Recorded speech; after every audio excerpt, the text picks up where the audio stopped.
Night had closed in when ANWEN opened her eyes once more, only to stare at the stars and branches overhead.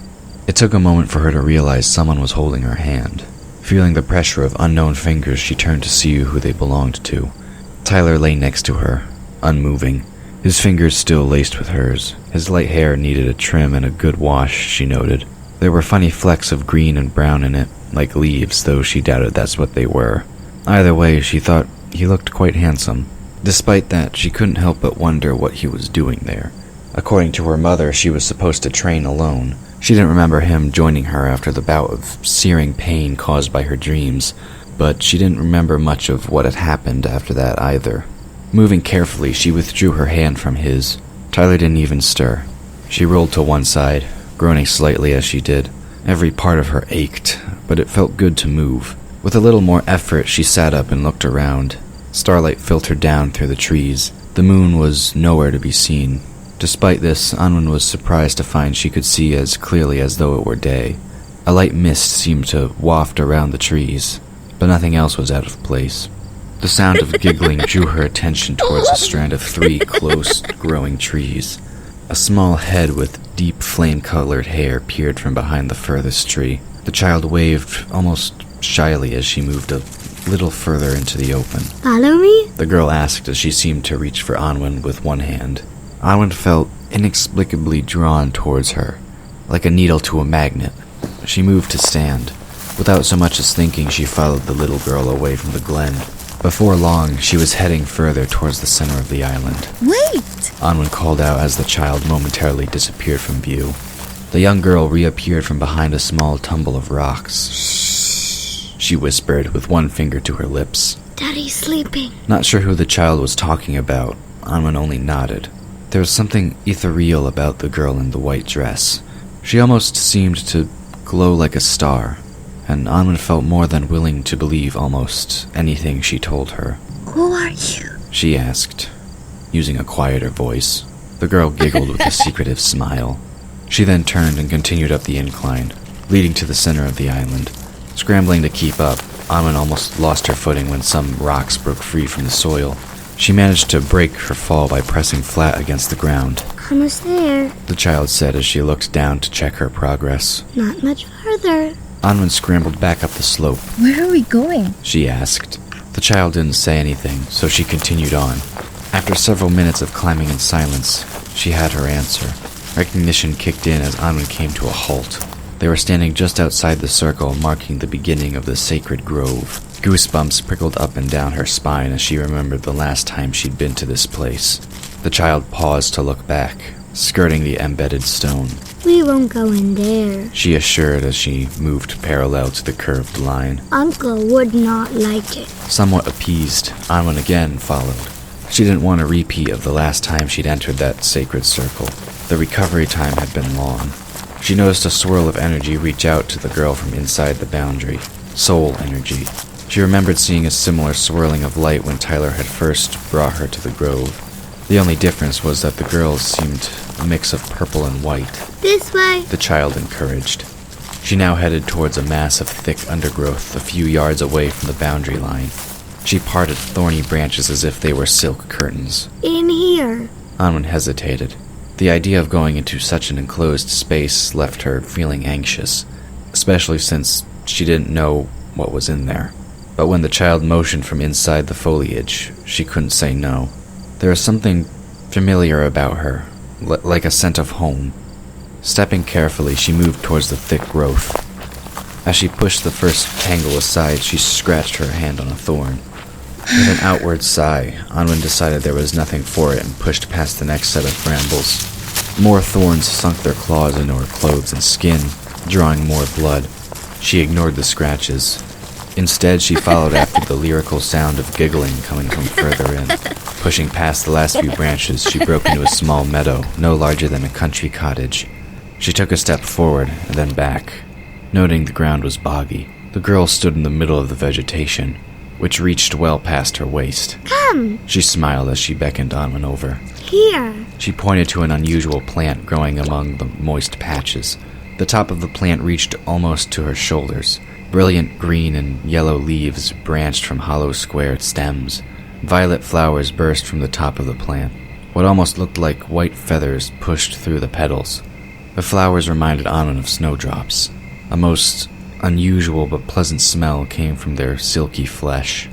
The young girl pushed a long stem of the plant towards ANWEN. It is the hour of the mage, she said. ANWEN blinked in confusion. What do you mean? She asked, moving closer to touch the velvety foliage. The earth squelched underfoot, but the matting of many plant roots kept her shoes dry and her footing firm. The child plucked a good handful of leaves from the plant. Grandfather said to give you this. She held out the handful of vegetation. Taking the offering, ANWEN held the bundle of green with uncertainty. Your grandfather? The girl nodded. He said it'd be good for you. He said you should do it, like this. She pantomimed eating the greens. ANWEN examined the leaves. They definitely reminded her of some kind of plant one wasn't supposed to ingest. You want me to eat this? She raised her eyebrows, wondering if this child wasn't pulling her leg after all. She had no idea what this plant was or what it would do to her. Most plants in the wild weren't considered safe to eat, and yet that's what this child seemed to want her to do. The red-haired girl nodded emphatically. Grandfather said it's like medicine, but tastes better. ANWEN didn't like the sound of that, but her stomach grumbled at the prospect of any kind of food. And, for whatever reason, she felt she could trust this girl. Maybe it was because everything felt like a dream. After all, the child hadn't led her through anything dangerous. Brambles were hardly a hazard, just annoying. Perhaps it was all right to continue to trust her. Maybe she'd wake up in a little while, realizing it had all just been a dream after all. With only a twinge of misgiving, ANWEN placed one leaf into her mouth and bruised it with her teeth. The sap that escaped was not unpleasant, though she couldn't place the flavor. It was rather exotic in taste. Feeling no adverse effects, she popped the rest of the leaves into her mouth and chewed. The resulting juices made her mouth water, mixing with the sap. It left a faint, buzzing feeling on her tongue. Finally, she swallowed the mouthful and turned back to look at the girl, but the child was gone. ANWEN whirled around, half expecting the imp to be behind her, but there was no one there. Letting out a heavy sigh, she turned towards the way out. She wondered if the girl had left while she was contemplating the leaves. Her mother's instructions surfaced in her mind. They reminded her of the ritual fasting she was supposed to undergo to finish her training. She shrugged it off. It was too late now, anyway. Several scratchy minutes later, ANWEN emerged from the brambles, but the child was still nowhere to be seen. Where are you? She called out, heading in what she thought was the most appropriate direction. It was hard to tell which way she'd gone since there weren't any footprints on the ground. Courtney washed blood from her skin as she bent over the stream. Margot had been almost brutal in her training, and she felt totally drained. But she was not the only one nursing bruises and puncture wounds. A bit further down the stream, Margot washed dirt from her own injuries. The girl couldn't help but feel a small sense of satisfaction at that. She'd improved so much already, Courtney decided. Her previous training sessions hadn't produced quite as many injuries on her partner, but the reverse could also be said of her. She had more injuries than she'd had the previous session as well. Margot was pushing her harder and harder. Pulling her hair back, Margot plunged her upper body into the cool water and let it just course over her. The stream afforded several pools deep enough for a somewhat decent wash. She came up with a splash, shaking water everywhere. I hope you know some basic healing spells. She inspected the wounds that had closed up all across her skin. Some would leave scars, but at least they weren't anything major. Courtney watched the older woman, noting the absence of puncture marks. How did you do that? She asked in awe. She knew healing spells could be tricky. She'd only tried one or two minor ones in the past, with little success. But then she'd only heard them and not actually had someone show her how they worked. Margot pursed her lips. I suppose that answers my question.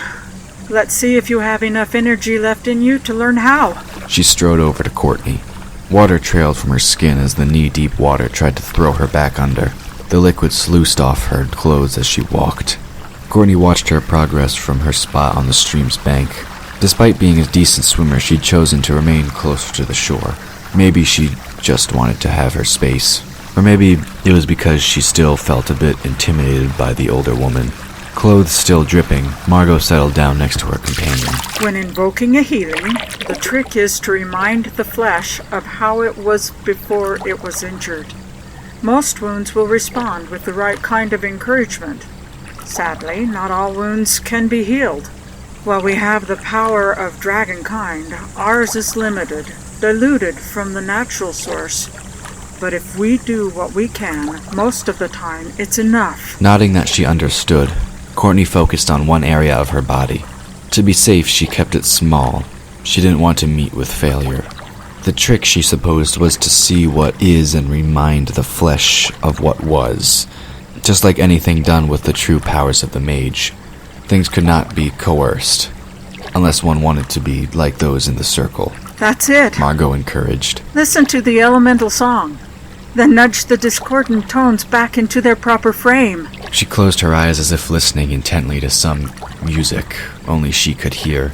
She nodded, not needing to look to see the small scrapes on Courtney's skin close over. Courtney couldn't help but feel a bit pleased by her efforts. And it did take an effort of will.